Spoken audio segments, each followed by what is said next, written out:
안녕하세요. 반갑습니다. 이 시간은 에레미야 함께 공부하는 시간을 갖도록 하겠습니다. 페이지 3페이지를 여러분 참조하셔서 함께 공부하도록 하겠습니다. 이 하나님의 사람 눈물의 선지자 에레미야, 여러분 지난번에 우리 또 살펴봤습니다만은 여기 한눈에 보는 이런 내용을 우리가 3페이지에서 살펴볼 수 있습니다.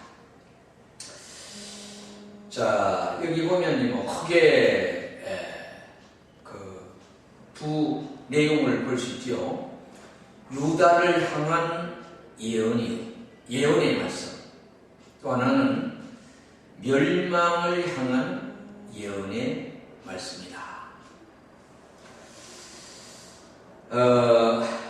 1장에서 25장까지는 그 유다를 향한 하나님이 그 에레미야를 통하여 예언하게 하셨는데 한 12번에 걸쳐서 예언을 설교식으로 이렇게 내용을 하게 되었다고 하는 거죠. 그 다음에 참 북이스라엘이 패망하고 남유다도 하나님의 진노 가운데 처한 때에 예언을 하게 되기 때문에 뭐 왕이라든지 또 제사장을 비롯해서 지도자이나 백성들이 이 예언의 말씀, 심판에 관한 말씀, 징계에 관한 말씀을 하게 되니까 어떻습니까? 이제 거부하게 되잖아요. 그래서 그 갈등 단계가 있다는 거죠. 26장에서 29장까지 백성들, 선지자, 하나냐, 스마야 같은 특별히 이제 그런 지도층 이런 분들이 이렇게 거부를 합니다. 심판과 설교에 대해서도 핍박을 하는 핍박. 그런데 어떻게 에레미야는 이제 하나님의 뜻을 하나님의 예언의 말씀을 전거하려고 하니까 이제 그런 일이 있게 되는 겁니다. 자, 그래서 이제 갈등을 일으키게 되고 결국 하나님의 이제 진노가 함께 하는데 그런 가운데 어떻습니까? 하나님은 또 회복을 약속하는 겁니다. 자, 우리가 예언서에서 보게 되는 것처럼 뭐 흔히 우리가 당근과 채찍 이런 말을 쓰잖아요. 뭔가 희망도 주고 또 이렇게 책망도 하고 해초리를 드시고 심판을 하시는 그런 가운데 이제 회복에 대한 말씀을 해주시면서 기원을 하게 되고 은혜와 복을 말씀을 하시면서 여러 비유 또 말씀하시고 또 언약에 관한 말씀도 하시는 모습을 보게 됩니다. 자, 그래서 에레미야에 나타난 이 새 언약 참 중요한 말씀이죠. 자, 그럼에도 불구하고 순종을 잘 안 했어요. 참 우리가 자녀들도 키워보면은 어릴 적에는 그렇게 잘 따르고 또 순종하고 하던 자녀들도 요 이제 머리가 커지면은 요새 심지어 뭐 6살짜리 6살만 돼도 그렇게 이제 말을 잘 안 듣는다 그런 얘기를 하는데 하나님이 그래서 언약을 통하여 회복을 말씀을 하셨어요. 그럼에도 또 잘 순종을 하지 않습니다. 그래서 어떻게 보면 이제 최후의 그 왕조가 있는데 결국 이스라엘이 이제 함락이 되는 그런 이제 경고를 하게 되는 모습을 보게 됩니다. 자, 뿐만 아니라 이 9개 나라에 대해서 하나님이 또 심판을 하세요. 자, 우리 자녀들이 잘못을 하면은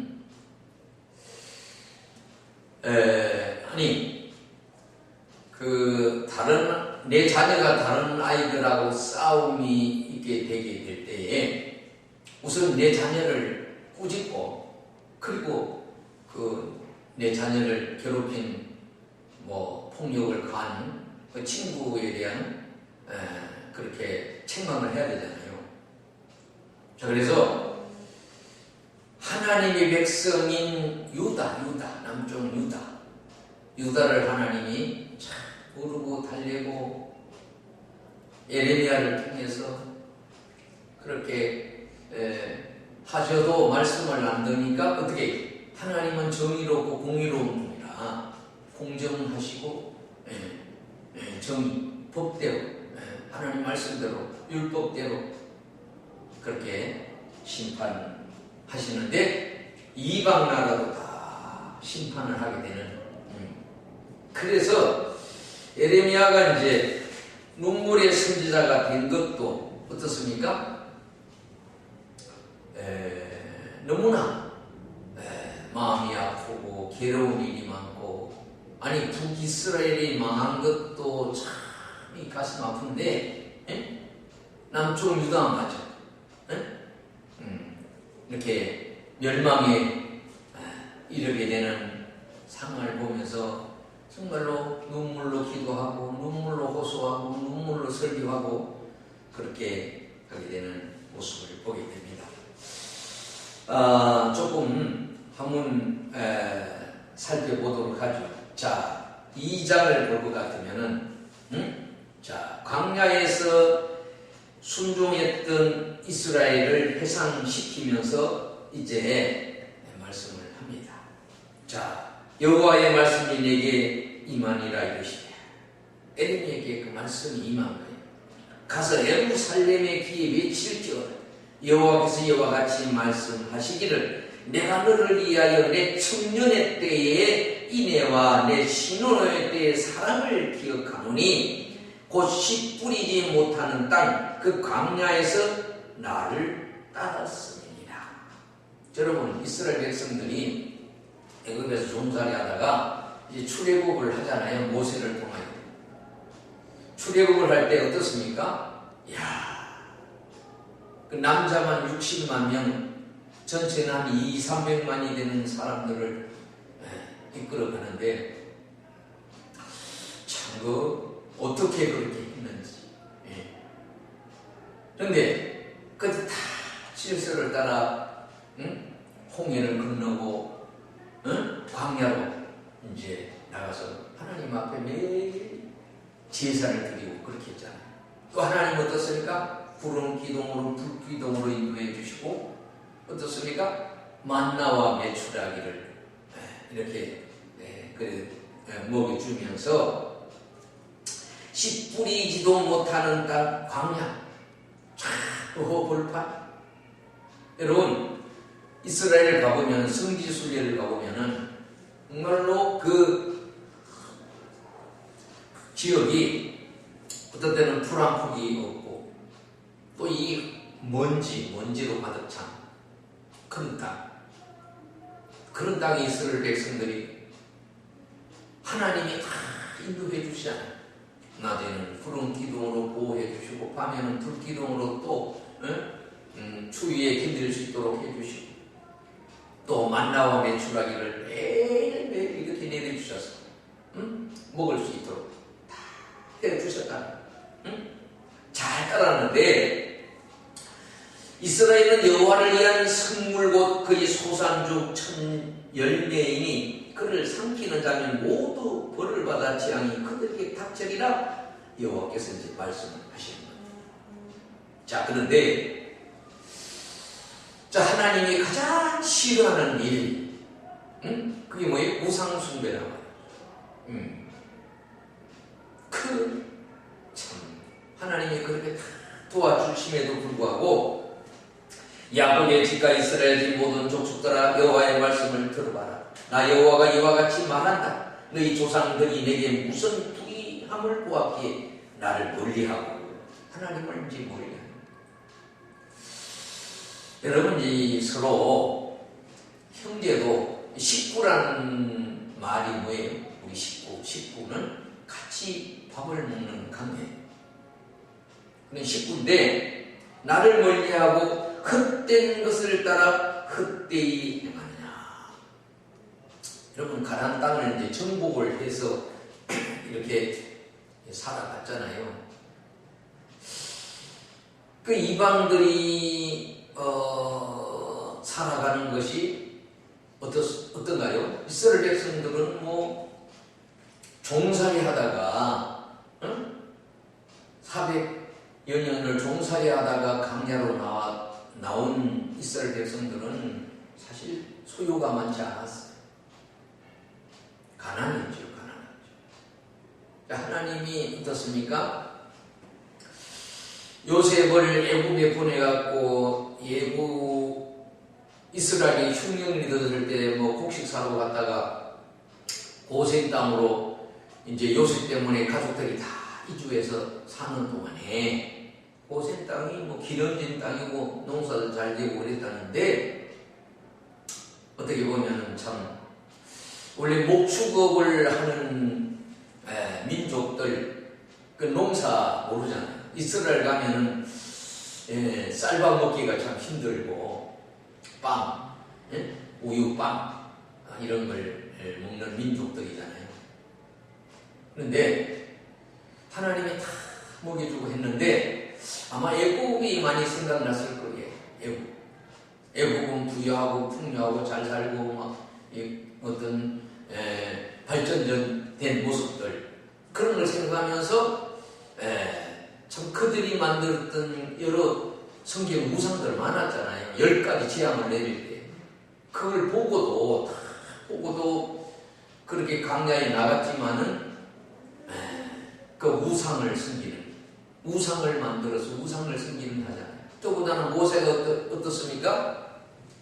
십계명을 받으러 하나님이 그 산에 올라가라 그래서 가서 참 금식하는 십계명을 받는데 안에서는 참 심심해서 그럴 수도 있고 그러다가 이제 그런 송아지 우상 쉬 있고 한 그런 우상을 만들게 되잖아요.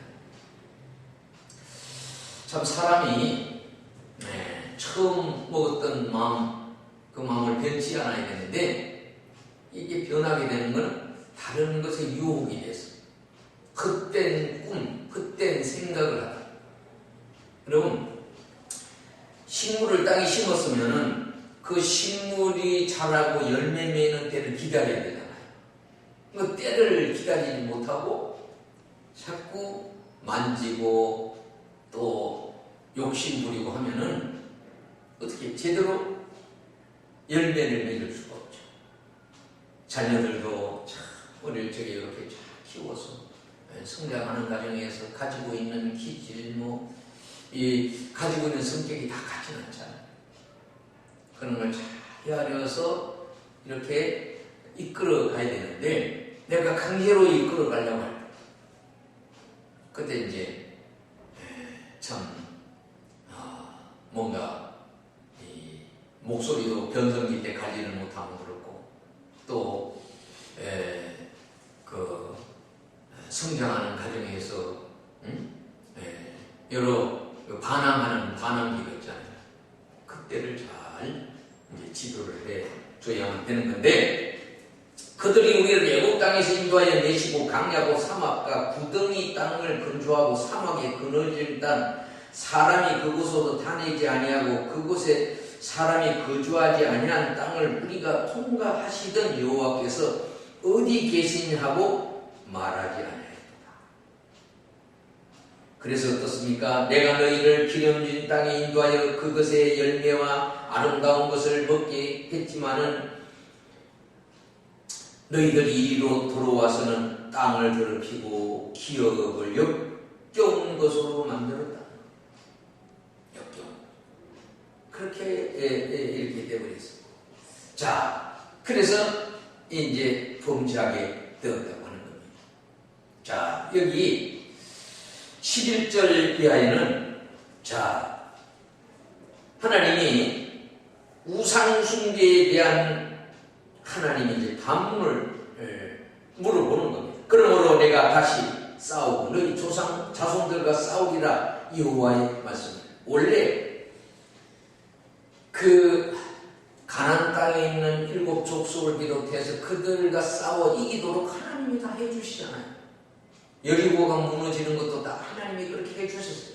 너희는 기띔 성들에 건너가 보며 계단에도 사람을 보내 이 같은 일이 있었는지를 자세히 살펴보라. 어느 나라가 그들의 신들을 신앙인 것과 바꾼 일이 있느냐? 그러나 나의 백성은 그의 영광을 무익한 것과 바꿨다. 응? 너 하늘아 이로 말미암아 놀랄지어다 심히 떨지어다 두려워할지어다 이렇게 말씀을 하시면서 두 가지를 제약을 경고를 하시게 되는 모습을 보게 됩니다. 자, 두 가지가 뭡니까? 내 백성이 두 가지 악을 행하였나니 그들이 생수에 거는 데는 나를 버렸다. 여러분, 물 중에 생수 참 시원하고 좋고 그렇죠. 생수. 광야에서 사막에서 가장 필요한 것 중에 하나가 이제 이 물입니다. 물. 우리가 요새는요 물을 들고 다녀요. 물을 들고 다녀요. 우리 몸이 70%가 이게 수분이잖아요. 이 수분이 모자라면 몸에 이제 이상을 가져오기 때문에 그래서 물을 우리가 늘 지참하고 먹게 되고 또 물이 오염이 되기 때문에 오염되지 않는 물을 마시게 되는 모습을 보게 됩니다. 그리고 스스로 웅덩이를 팠다는 거예요. 그것은 물을 가두지 못할 터진 웅덩이였다. 갈증을 느껴서 그런데 그 하나님이 먹여주고 입혀주고 다 해주셨는데 아무튼 그런 일을 했다. 이제 그런 내용이죠. 자, 그래서 여기 4페이지를 볼 것 같으면은 에레미야의 이제 소명에 대해서 이제 말씀을 해요. 자, 소명을 대해서 말씀을 하시면서 하나님이 부를 때에 에레미야가 한 20대의 부름을 받아서 에레미야가 그러잖아요. 저는 어려서 나는 알지도 못하고 아버지가 제사장이지만은 아주 나는 잘 모르는 그런 사람입니다. 하나님이 뭐 그런 얘기를 하시는데 그럴 만한 나는 인물이 못하고 그럴 생각이 없으니까 이제 그러잖아요. 알지를 잘 못합니다. 그러니까 하나님은 그렇지 않다. 너는 아이라 말하지 말고 내가 너를 누구에게 보내든지 너는 가고 내가 내게 무엇을 명령하든지 너는 말하라. 그러면서 이 두 가지 이제 내용을 이제 하나님 말씀하시잖아요. 자, 에레미야가 소문을 받던데 요시왕 이제 13년에 그래서 여러분 여기 볼 것 같으면은 어떻습니까? 한 5분 시대를 에레미야가 이제 왕들을 이제 만나게 되는데 이제 요시와 또 시드기야 또 여호와킴 여호와킴도 있어요. 그리고 여호아스 이렇게 5분의 왕과 더불어 참 어려운 때에 그 예언을 하고 또 예언자로서 사명을 감당하게 되는 모습을 보게 되는데 자, 그 내용에 보면은 그 요시야 왕 13년에 성전을 이렇게 청소하고 청결 운동을 시작하던 해에 바벨론 아수르 영향력에서 벗어나 독립을 선언하는 그런 때였는데, 선지자 자신도 몰랐겠지만 고대 근대의 역사의 중요한 시점인 가운데 무명의 젊은 선지자가 하나님의 이제 소명을 받아서 사역을 하게 되는데, 아몬의 아들 유다 왕 요시야가 다스린 지 13년의 여호와의 말씀이 에레미야에게 임했습니다. 하나님이 역사하신 거죠. 자, 에레미야는 여호와께서 뛰어나시다, 세우시다, 또 여호와의 뜻이다, 이런 뜻을 갖고 있는 것처럼 그런 소명을 그에게 주신 모습을 보게 됩니다. 자, 1장 10절에 보라, 내가 오늘 너를 여러 나라 여러 왕국 위에 세워 내가 그것들을 뽑고 파괴하며 파멸하고 넘어뜨리며 건설하고 심게 하셨다. 근데 이거 한 여섯 가지 사명을 얘기했어요. 첫째로는 뽑는. 여러분, 나무 같은 거를 이제 뽑으면 나무가 이제 죽게 되잖아요. 이제 그런 표현을 썼어요. 뽑았을 때 다시 이렇게 심으면 되지만은, 여러분, 나무가 뽑히면은 스스로 나무가 어떻게 할 수가 없잖아요. 누가 도와줘야 되는데, 자, 파괴하고 파멸하고 넘어뜨리고 건설하고 심으셨다. 이런 뽑혔는데 파괴되고 파열하고 넘어뜨리고 건설을 했지만은 다시 심으면 어떻게 해요? 나무가 다시 살 수가 있듯이 하나님이 그런 은혜를 주시겠다, 그런 말씀이죠. 자, 5페이지를 가봅니다. 자, 하나님이 부르실 때 이 두 가지를 보여주면서 하실 일에 대한 함축적인 어떤 교훈의 증거를 하나님이 보여주시잖아요. 소명과 함께 하나님은 두 가지 환상을 선지자에게 보여주셨는데, 그 비전들은 그가 전할 메시지를 시각적으로 하나님이 시청각. 야, 여러분, 어린아이들은 글은 못 읽어도 그림을 보면 이제 알아요. 들었던 얘기도 있고, 우리가 이제 글씨가 이제 저렇게 히브리 알파벳 있고 모음과 자음이 있는 여기도 있는데, 자, 먼저 보인 비전은 살구나무 가지였어요.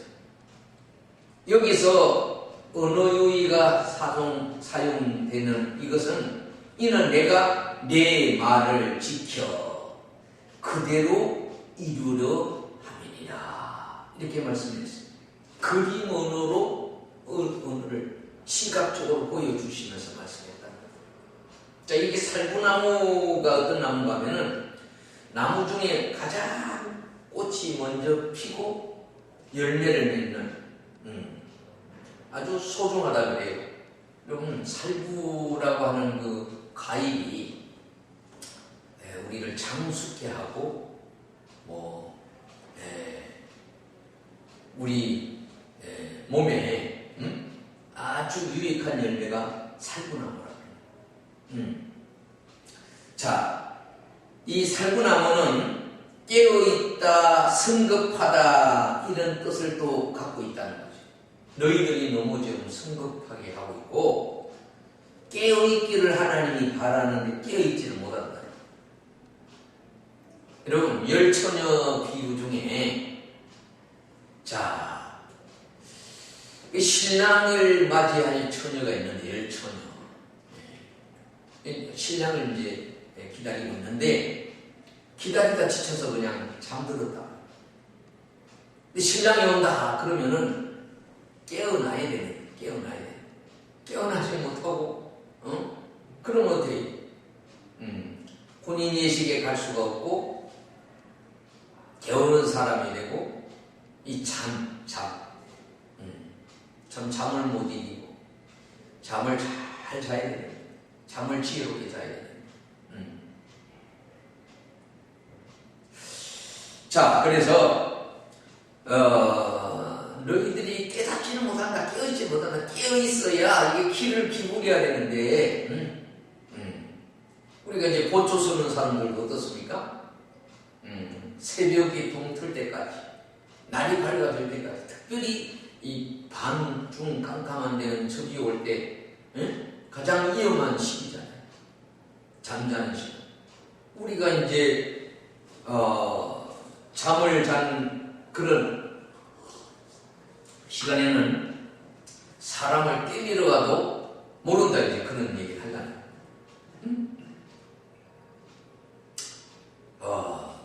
그래서 우리가 이제 남북이 분단되고 휴전한 상태의 국가지만은 우리 한국 사람들은 뭐 그것 때문에 불안하고 잠 못 이루고 그러지 않잖아요. 외국 사람들은 우리 한국이 항상 긴장하고 그런 걸로. 이스라엘이 가나안 땅을 들어갈 때도 전쟁으로 해야 되고, 지금도 이스라엘은요 잠 못 이루고 깨어있지 않으면 살 수가 없는. 언제 여러분 미사일이 날라오고 막 살생 무기가 날라오고 막 그런 보도를 우리가 듣게 되잖아요. 자, 그래서 깨어 있어야 되는데 제일 먼저 말하자면 봄철을 맞이해서 나무가 싹이 나고 꽃이 피고 열매 맺는 그런 아주 선두적인 그런 우리가 봄철에 흔히 꽃 중에는 개나리라든지 이런 진달래 이런 게 빨리 먼저 피잖아요. 제일 먼저 피는 뜻이 살구나무 꽃이 핀다. 그 다음에 깨닫지를 못하는 것을 경고하는 그런 의미를 갖고 있는데, 대답하되 끓는 가마를 봅니다. 그랬어요. 두 번째 보여준 게 뭐냐? 끓는 가마가 북쪽에서부터 이렇게 기울어지는 그런 걸 보게 되잖아요. 북쪽이 이미 다 망했어요. 이게 남쪽으로 기울어져서 남쪽도 지금 있는 유다도 그런 위험하다. 진노를 받게 된다. 계시록에 보면은 그런 막 하늘에서 이렇게 막 불이 떨어지고 막 그렇게 된다고 하는 말씀이 나오잖아요. 자, 하지만 하나님의 비전은 임박한 진노만을 경고하는 것은 아니었다. 바로 이어서 하나님은 어떤 어려움 속에서도 선지자와 순종하는 남은 자를 보호해 주시겠다고 하는 약속을 또 하신다. 이는 선지자가 대표하고 있는 돌이킨 이스라엘 백성을 향한 희망의 메시지라고 합니다. 자, 그래서 1장 19절에 이렇게 말씀하십니다. 그들이 너를 치나 너를 이기지 못할 거다. 하나님이 도와주니까. 이는 내가 너와 함께하여 너를 구원할 것임이니라. 여호와의 말씀. 그렇게 말씀을 해 주심에도 불구하고 이스라엘 백성들이 깨닫지를 못하고 미련한 그런 일들을 보면서 안타까워하고 있다는 겁니다. 자, 그래서 에레미야서의 주제는 이제 분명한데, 하나님께 등을 돌린 백성과 이미 부패한 땅은 이미 살아도 죽음과 같은 상태에 이르게 되었다고 하는 것을 말씀을 해주고 있다고 하는 겁니다. 여러분, 농사를 짓는 농부들이 가을철이 되면 농사를 짓고 나서 기경을 합니다. 땅을 파서 땅을 뒤집는 거예요.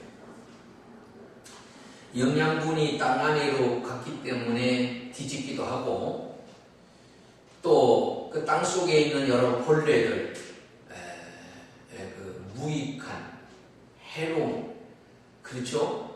여러 그 식물들을 병들게 하고 좀먹는 그런 것들이 땅 속으로 들어가서 숨는 거예요. 뭐 그렇게 숨을 수밖에 없잖아요, 물속. 그걸 이렇게 기경을 해서 뒤집어 놓으면 햇빛이 비쳐서 거기 죽게도 하고 또 땅이 좋아지는 겁니다. 햇빛을 받으면. 기경을 하는 건데, 그래서 기경을 함으로 그것이 이제 새로운 생명으로 회복이 되는 거예요. 죽은 것이 살아나는 거예요. 자, 우리 나무들도 보면은 겨울철에 다 이제 잠자는 건데요. 죽은 것 같은 나무가 하나님의 봄 기온을 그 적절한 온도가 되고 하면 다 이렇게 회복하고 살아나잖아요. 참 그거 신기합니다. 우리가 하루 막 열심히 일해서 지쳐갖고 집에 들어와서 푹 잠을 자고 나면 회복이 되잖아요. 이 자연도 마찬가지예요. 한낮이 되고 막 햇볕이 쬐고 이러면 식물들로 시들시들했다가 어떻습니까? 밤이 되고 새벽이 되면은 하나님이 그 열기를 통하여 이슬을 내리잖아요. 이슬. 야, 새벽 이슬. 긴밤 지새우고 풀잎마다 맺힌 이슬. 여러분, 우리나라도 이제 이슬들이 많이 맺힙니다만, 이슬나라는 그 사막지대에 많지 않는 식물들, 이런 것들이 그 열기에 그 나무에 다 이렇게 습기가 가면은 그게 이슬이 되어서 이렇게 떨어진다. 이 식물이 그걸 가지고 이렇게 살아요. 그 섬지방 같은 데 이런 데는요, 이게 이렇게 물을 구할 수가 없는 그런 지역입니다.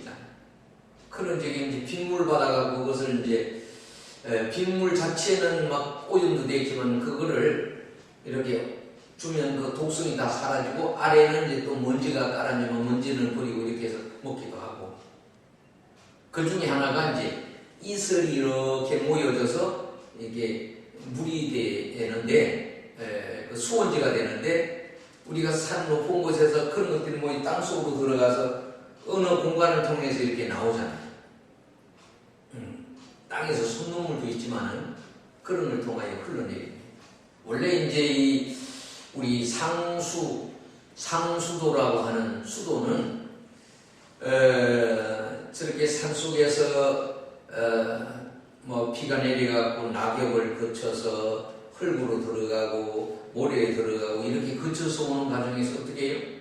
그런 오염된 것들이 제거되고 그 아주 우리 먹어서 해가 되지 않는 그런 물들, 그런 것들 있잖아요. 자, 그래서 이 하나님의 회복 플랜과 새 언약의 완성에 대한 희망을 열방에게 선포를 한다는 겁니다. 우리 이제 사람들도 이렇게 그 아픈 이런 사람들이 햇볕을 받으면 이게 살아나는 일을 한다는 거죠. 식물들도 그래요. 식물들도 보면 햇볕이 비춰지면은 시들었던 것이 이렇게 막 식물들이 막 살아나고 회복되고 그렇게 된다고 하는 그런 예고를 이제 하시는 거예요. 자, 그래서 유다를 향한 12편의 이제 설교 아까 봤습니다만, 이 설교는 매우 감동적 교훈으로 되어 있고, 소명 이후 바로 에레미야의 말씀 사역이 시작되는데, 내 말을 내 입에 두었다고 하나님이 말씀하신 것처럼 그렇게 입을 열 때 하나님이 다 이렇게 역사해 주시는 겁니다. 자, 우리가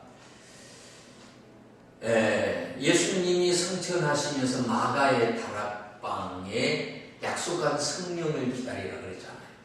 그 약속한 성령을 기다렸더니만 어떻습니까? 위에서 마치 불이 떨어지듯이 사람에게 성령이 임하니까 그 성령 받은 사람들이 입에서 새로운 언어가 나오는데 이게 방언이잖아요. 속에서 나옵니다. 여러분, 우리가 방언 기도를 해보시면은 내가 하는 거 아니에요? 이 혀를 다스릴 사람은 아무도 없다는 혀. 네? 혀는 둘이고 뭐 야고보서에 그런 얘기 했는데 이 다스릴 사람이 없는데 하나님이 내 혀를 하나님이 다스려줘서 언어를 표현하게 하는 게 방언이에요. 이 방언 기도를 해보면은 밤새도록 기도해도 지치지 않는 그런 기도로 기도할 수 있는 기도가 이 방언 기도. 하나님이 하나님이 언어. 그래서 이 방언은 또 이 통변이 필요하잖아요. 응? 그래서 통변 은사를 받아야 다 이해하는데 저도 이제 통변 은사는 없습니다만 방언 기도를 하다 보면은 대략은 내가 기도하지만 이 기도가 어떤 기도라고 하는 것을 이렇게 느끼게 돼. 어떤 것이다. 통변하는 분한테 통변을 해보면 그렇지. 네, 그런 것 같다. 이런 느낌이다. 자, 우리가 그래서 대략 어떤 양에도 이렇게 지금 이 정도면 얼마가 되겠다.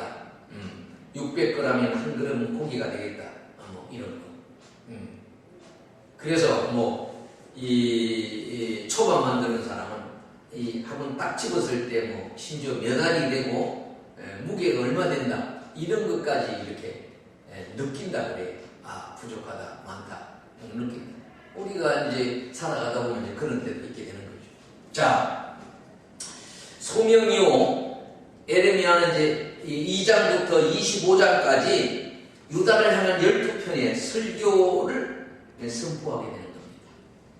자, 이 절반에 해당되는 내용을 12편의 이제 설교를 하게 되는데 그 시점과 내용에 따라 4편씩 전반기 설교 또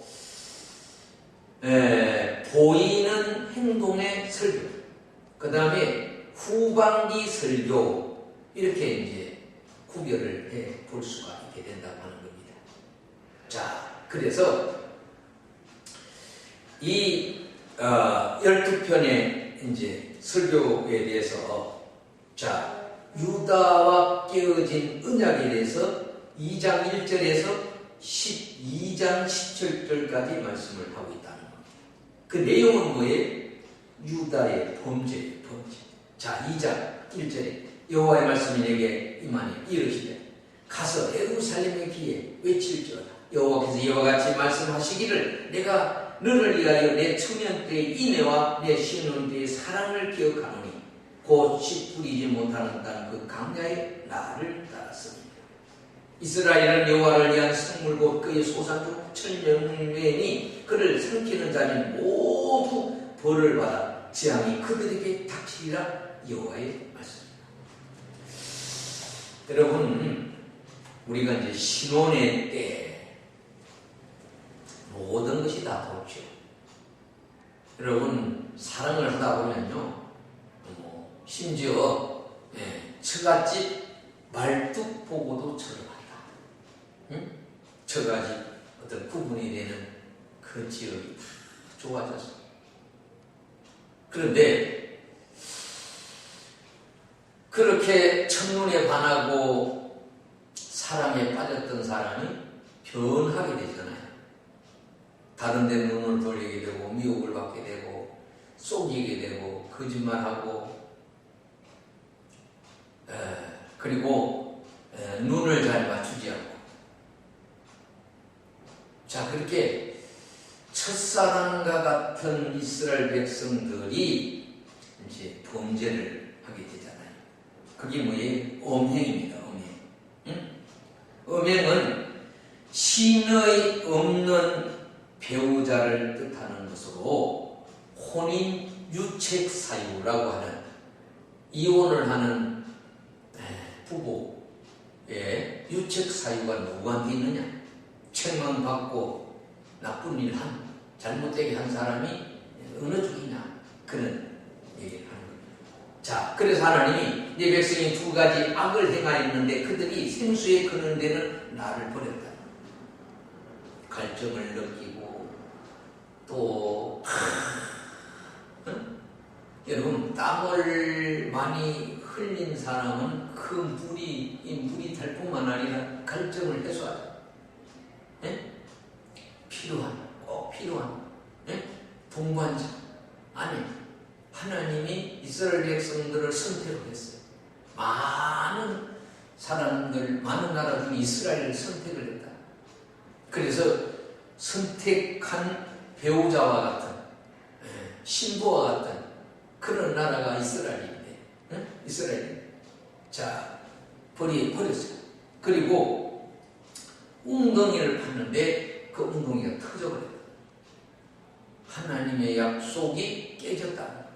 그렇게 이제 표현을 한 거예요. 이스라엘은 영적인 간음을 행했고, 그럼에도 불구하고 뻔뻔하게 신랑 하나님 앞에서 신실한 척합니다. 이 모습이 다른 이방 민족과 비교해서 더 비참한 이스라엘의 현실이었습니다. 여러분, 사람한테 이제 배신을 당하고 사람한테 속임을 당할 때에 어떻습니까? 정말로 믿었던 사람이 배신을 할 때 그 상처가 크죠.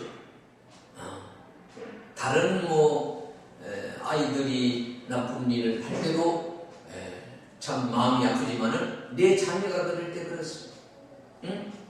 그래서 에레미야 심판 선인의 대부분은 위선적인 남왕국 유다를 향해 쏟아냅니다. 그러면 북쪽이 망한 걸 알았죠. 자, 두 번째 이제 설교를 하게 됩니다. 자, 3장에 이제 하게 되는데 6절 이하에, 자, 깨어진 하나님하고 관계가 지금 깨졌어요. 회개를 촉구하고 뉘우치면 하나님이 다 품어주시겠다고 하는데도 북왕국 이스라엘이 깨졌다고 하는 거, 망했다고 하는 사실을 다 비참하게 나라가 망해서 떠주고 어떻습니까? 한 걸 보았음에도 불구하고 그렇게 깨닫지 못하는 모습을 보면서 3장 6절에 이렇게 얘기합니다. 요시왕 때 여호와께서 내게 이르시되 너는 패역한 이스라엘이 행한 바를 보았지 않느냐? 봤지? 알지 않느냐? 그가 모든 높은 산에 오르며 모든 푸른 나무 아래로 가서 거기서 행음을 했다. 그렇죠? 나무 아래 또 푸른 세상, 로마서 12장에도 세상을 본받지 마라. 주님 한 분만으로 만족해야 됩니다.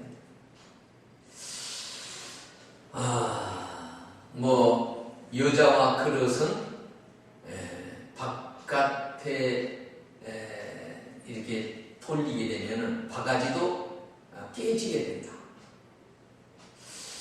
여러분, 디모데후서에 우리는 질그릇 같다 그랬잖아요. 질그릇.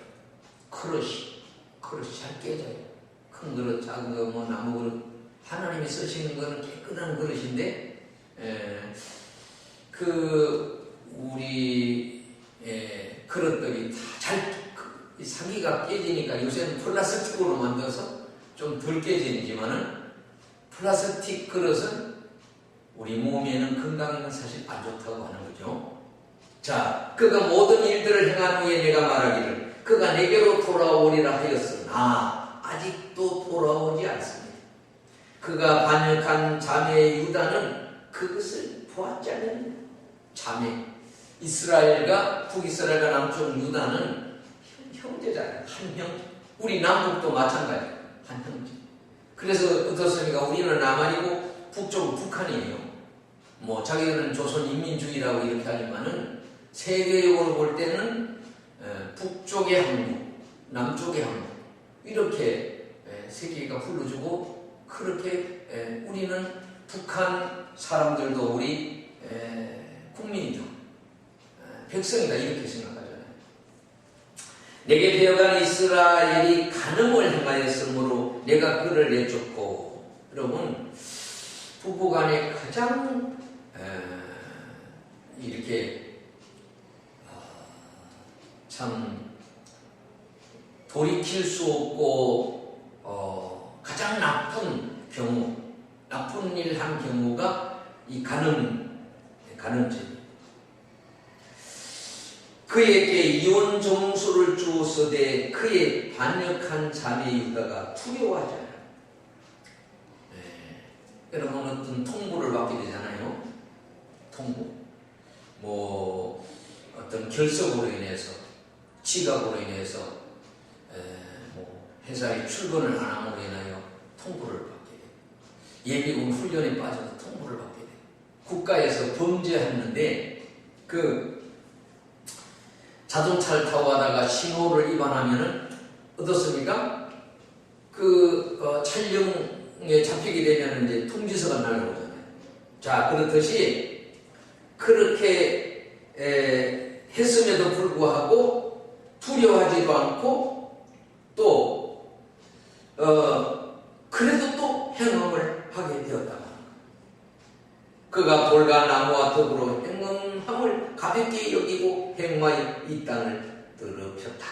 이 모든 일에 있어도 반역한 자매 유다가 진심으로 내게 돌아오지 아니하고 거짓을 할 뿐이니라 여호와의 말씀입니다. 여러분 호세아서 같은 경우는 그 부인이 자꾸 바람이 나잖아요. 바람이 드는 거예요. 그래서 바람이 나서 가서 다른 남자와 더불어 또 지내게 되면 가서 또 데려오고, 또 바람이 나서 나가면 또 데려오고. 호세아서 대단한 인내. 이 사랑이라는 거 하는 게요, 이렇게 둘이 가질 수가 없어요. 둘이. 하나가 사랑하고도 이 둘이 이렇게 돼야 이 하나가 되잖아요. 한 몸이니까, 한 몸을 이룬 거니까. 이 하나님도 우리와 어떻게, 그래서 성령님이 임하셔서 우리에게 내주하신다 그래요. 성령을 받으면 고백을 하게 되고, 성령 통해서 감동을 받게 되고, 성령이 함께함으로 주님이, 하나님이 내게 주인이 되시는 거예요. 참된 주인이 됩니다. 사람이 출생해서요, 참된 주인을 못 만나고 지내다가 주님을 만나면 고백하게 되고 사랑하게 되고, 하나님도 우리를, 그래서 하나님이 세상을 이처럼 사랑하사 독생자를 주셨는데 누구든지 저를 믿는 자마다 멸망치 않고 영생을 얻게 하려 하시리라. 그러죠. 자, 그래서 멸망한 북이스라엘의 회개를 촉구하는 내용을 11절에 말씀하는데, 여호와께서 내게 이르시되 패역한 이스라엘은 반역한 유다보다 자신이 더 의로움이 나타나나니 너는 가서 북을 향하여 이 말을 선포하여라. 여호와께서 이르시되 패역한 이스라엘아 돌아오라. 나의 노한 얼굴을 너희에게 향하지 아니하리라. 나는 긍휼이 있는 자라 노를 한없이 품지 아니하느니라. 여호와께서 말씀하니. 우리 이제 자녀들이 잘못을 범했을 때 어머니 아버지들이 해초리를 들게 되잖아요. 해초리를 드는 거예요. 그래서 야 이놈아 이거 서라. 응? 그 옷을 걷어 올리라. 응? 그리고 하나님이 부모가 이렇게 경고를 하잖아요. 응? 경고를 해서 이제 이 다리를 걷어 올리면 해초리를 딱 때립니다. 그러면 이제 다른 분이 여기 있으면 야 이놈아 빨리 도망가. 또 부모님도 도망가기를 원하는 거예요. 그래서 때리고 싶지 않다. 차라리 내 다리를. 그래서 어떤 어머니는 그런 경우가 있잖아요. 자녀를 세워놓고 다리를 걷어라 하고는 자기 매를 때린다. 부모는 그 해초리를 때리면서도 속으로는 운다는 거죠. 더 괴롭다는 거죠. 맞는 그 아들보다 더 괴롭다고 그러듯이 하나님도 이제 그런 모습. 자, 그래서 이 깨어진 관계 두 번째 설교에 이미 멸망한 북왕국 이스라엘의 이중성과 깨어진 관계의 세 사례를 들면서 북왕국의 비참한 함을 말씀을 하면서 너는 패역한 이스라엘의 행한 바를 보지 않았느냐? 보았느냐? 이것을 조롱을 위한 것이 아니라 깨어진 관계가 어떻게 회복되기를 생각해야 되지 않느냐? 하나님은 하나님의 등을 돌린 이스라엘과 유다가 다시 회개하고 돌아오기를 선지자가 탄식을 하고 있다. 그래서 이 3장 2절 3절에 이 2절에 말씀하고 있는 이 보라 내가 행음하지 아니한 곳이 어디 있느냐? 그 내용은 젖과 꿀이 흐르는 그 아라바 땅, 아라바 지역을 얘기하는데 이스라엘을 보면 크게 이렇게 수분이 있는 이게 물기가 있는 곳이 풍요한 곳이잖아요. 아까도 얘기한 것처럼 생수 얘기했는데 갈릴리 바다가 있고 요단강이 있고 사해가 있어요. 이것을 가리켜서 젖과 꿀이 흐르는 땅, 우리가 가나안 땅을 젖과 꿀이 흐르는 땅이라고 해요. 그 땅이 갈릴리 바다, 그 다음에 요단강, 그 다음에 그 아래 죽음의 땅인 죽음의 물이 있는 곳이 이제 사해인데, 여러분 이스라엘은요 헬몬산이라고 하는 높은 산이 있습니다. 낮에는 덥고 밤에는 춥지요. 그런데 그 헬몬산에 있는 여러 그 식물들, 그 나무들의 이슬이 흘러내려갖고 이렇게 해서 그 단지파 찌고 있는 대로 물이 흘러내리거든요. 그리고 이제 갈릴리 바다를 형성을 이룹니다. 참 갈릴리 바다가 생명줄이죠. 우리도 이 한강이 생명줄이죠. 그리고 이제 요단강을 흘러서 사이로 가게 되는데, 자, 그런데 하나님이 이른 비와 늦은 비를 주는 거예요. 이른 비는 씨 뿌리는 비고 늦은 비는 결실을 하는 그런 비인데, 하나님이 이 씨 뿌릴 때에 이른 비는 내려주시는데 늦은 비는 안 주십니다. 그리고 혹시 땅이 메마르잖아요. 그래서 4장 19절의 내용이 그런 내용인데, 4장 19절은 이렇게 얘기하는 거예요. 슬프고 아프다.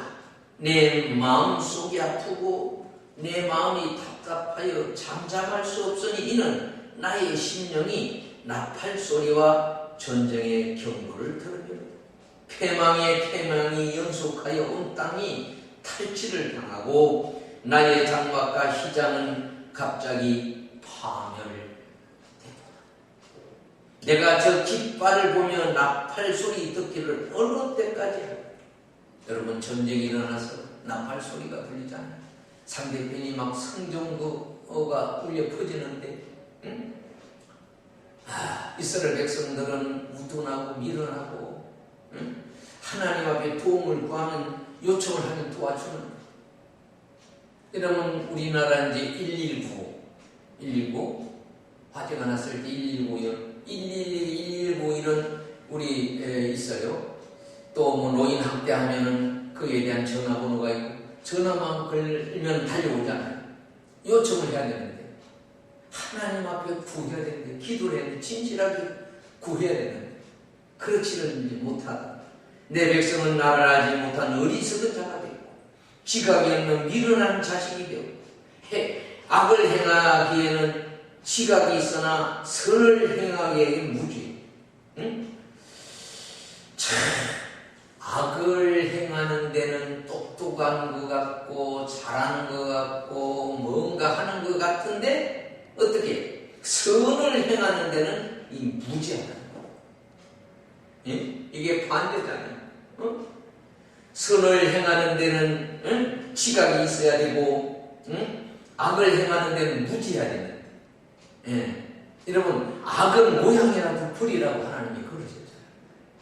아무리 그 좋게 보이는 것도 아무 쓸데가 없는 그런 거예요. 그래서 슬프고 아프고 마음속이 아프고 마음이 답답하고 잠잠할 수가 없어서 어떻게 참 에레미야를 통하여 심령에 막 외친다. 나팔 소리는 어떻습니까? 온 사람들이 다 알죠. 우리가 이제 비상 소리, 사이렌 소리, 우리 그런 예비군을 통하여 그런 훈련할 때 그런 소리로 들리고 하잖아요. 전쟁의 경보를 듣게 된다고 합니다. 선지자는 돌이키는 일을 해야 되는데, 응? 백성들이 회개하고 그 길밖에 없는데 그렇잖아요. 우리. 여러분, 그 왕이 강하고 강한 장군 앞에 엎드릴 때는, 잘못된 일을 했을 때는 그냥 엎드려서 죽여주셔요. 그러잖아요. 그 폭력 세계의 그 분들을 보면은 이미 대장이 그렇게 화가 나 있고 이러면 어떻게 해요? 죽여주십시오. 응? 나를 죽여주세요. 그러잖아요. 응? 그렇게 자기를 낮추면 낮아지고, 응? 겸손하는 게 그런 거잖아요. 자기를 낮춰서 내려가면, 응? 내려가면. 자, 백성들을 향한 하나님의 진노가 눈앞에 있음을 경고합니다. 희망이 없다는 거죠. 모든 백성 가운데 의인은 한 명도 없기에 완전한 행복과 돌이키는 길밖에 없다는 거죠. 창세기 18장에 보면은요, 하나님이 소돔성을 멸망시키려고 어떻게 됩니까? 하나님이 아브라함에게 말씀하셨어요. 그 일을 불로 심판하시겠다. 자, 그 얘기를 듣고 아브라함이 어떻습니까? 하나님 앞에 간구하잖아요. 기도하잖아요. 하나님, 죄송하지만은 말이 안 되지만은 만일에 의인 10명이 있으면은 용서해 주실 수 있습니까? 그렇다면 자, 그래 5명이 되고 2명까지 했지만은 죄송합니다. 이제 마지막으로 한 사람이라도 있다면은 의인이 용서해 주겠습니다. 한 사람도 없다. 의인이 없는 날이 한 사람도 없다. 로마서는 그런 말씀을 하신 거죠. 예루살렘 거리로 빨리 다니면서 그 넓은 거리에 찾아보고 그렇게 외치고 정의를 외치고 진리를 구하는 자 한 사람도 있으면 도와주시겠다고 하는 그 얘기를 외치지만은, 그러나 잘못했다는 고백이 없다는 것, 매를 부리고 있다는 것. 흔히 우리가 이제 잘못된 일이 있을 때 부모님이, 아버지가 이제 불러 세우면은 엄마가 옆에서 그러잖아요. 빨리, 야, 잘못됐다 그래. 잘못됐다. 그럼 용서해 주시지 않느냐. 그런데도 어떻습니까? 고집을 부립니다. 그리고 자만합니다. 교만합니다. 그렇듯이 5장 1절에는 너희는 예루살렘 거리를 빨리 다니며 그 넓은 거리에 찾아보고 알라. 너희가 만일 정의를 행하며 진리를 구하는 자를 한 사람이라도 찾으면 내가 이 성읍을 용서하시겠다. 하나님이 말씀을 하시는 겁니다. 여기까지 강의를